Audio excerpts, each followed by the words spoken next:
sharing of life, sharing of what we have. God bless you and thank you very much. Maraming salamat po, Brother Manding. Sayang, no? Kakaunti yung nakapakinig sa napakagandang storya ni Brother Manding. Siguro, Ate Bertie, imbitahan ulit natin sila minsan yung talagang may mga attendees. Kasi siguro nainit na rin at meron din silang celebration, Father's Day. So, tsaka mamaya babalik pa sila. Pero maraming salamat po sa pagbibigay ng oras. Ate Bertie, any message kay Brother Manding? Siya po ang kumontak sa inyo. Okay, si Kuya Eugene daw meron pong gusto sabihin. Magandang hapon po.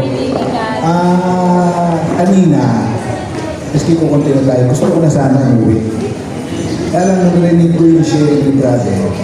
Sabi ko, brother, maalala ko kung saan ako nagsimula sa sharing mo ngayon. So, hindi ko na isa-isahin, baka abutin tayo hanggang namin natin.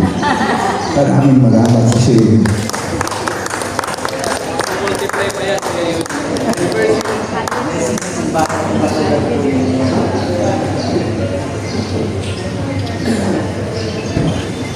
Maraming salamat, Brother Manding. Hindi mo kami binigo.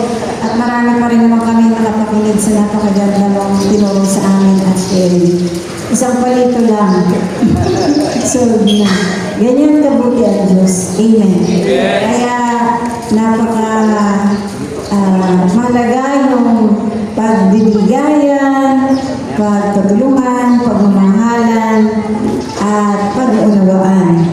Talaga namang pag tayo ay mayroong ganon, nasa gitna natin ang Diyos. Amen.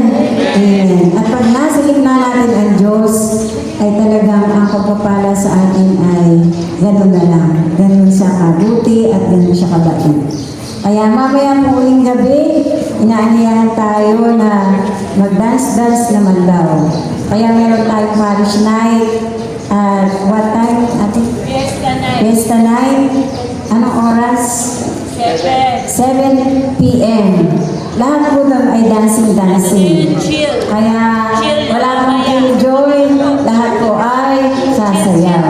Para sa ganun, masulit po natin yung tugtog at maalis yung ating marayuma at makatulog tayo ng mahimbing dahil sa pagod.